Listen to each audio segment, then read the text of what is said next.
Salut, c'est Trado. Alors pour faire plaisir à un généreux donateur, voilà une vidéo sur le S&P 500. Tout d'abord en unité journalière, les choses sont relativement simples, il n'y a aucune complexité dans le graphe. Nous voyons que nous sommes à l'intérieur d'un canal noir hypothétique ici dans lequel nous avons fait une rotation. Si les choses devaient se pérenniser, il faudrait attendre l'indice américain sur les 1315, 1320 au moins, sans pour autant que cela signifie qu'on le fasse en ligne droite. Nous sommes soutenus à court terme par une oblique rouge ici. Le MACD présente une configuration plaisante puisque il est au-dessus de son signal. Le stochastique est lui en zone de surachat, donc forte prise en main du marché par les haussiers. Et le momentum est également positif, donc aucune alerte. On voit que la seule limite à la progression en cours est en fait la Bollinger supérieure qui est une résistance dynamique. Cependant, tant qu'on aura le MACD et le stochastique aussi bien orientés, rien ne s'oppose a priori à ce qu'on sorte de cette Bollinger supérieure. On peut éventuellement remarquer avec ce graphe une tasse à séquence ici. Voici la tasse, voici l'anse. Alors, si les objectifs devaient être atteints en objectif premier, on aurait donc la hauteur de l'anse reportée au-dessus de la ligne d'eau, les 1232. Donc, en premier objectif, nous aurions ceci, et vous allez constater que on s'en approche. Ça veut dire qu'on pourrait attendre les cours vers les 1290 par là. Maintenant, pour les plus gourmands, on est en deuxième objectif. On a la tasse elle-même reportée au-dessus de la ligne d'eau. C'est-à-dire que nous aurions sensiblement quelque chose comme ça.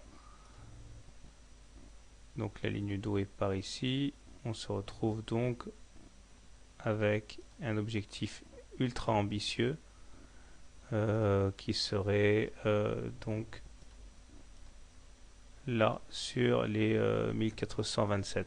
Bon, je suis assez circonspect par rapport à cet objectif, tout simplement parce que les tasses à séquence voient leur objectif se réaliser, d'autant mieux qu'ils se situent en fin de phase baissière. Or là, nous ne sommes pas en fin de phase baissière, nous sommes, comme vous pouvez le voir, plutôt en phase haussière.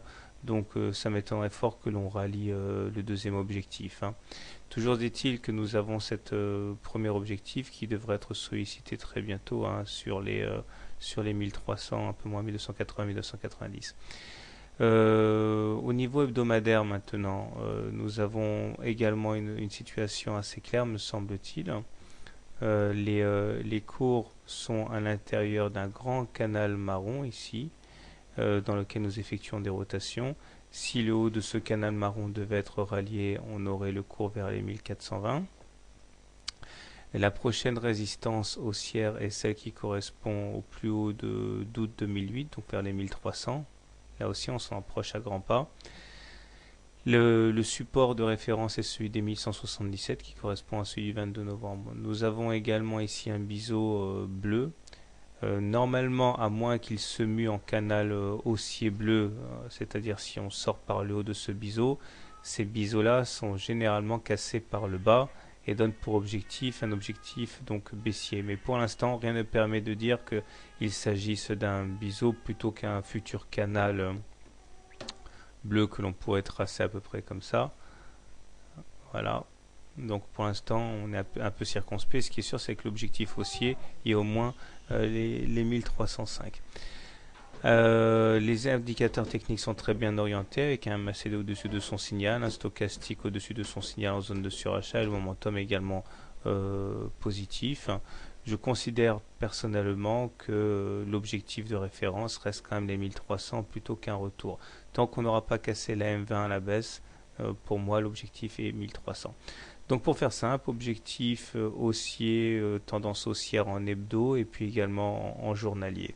Voilà. Bonne journée, bon trade et à bientôt.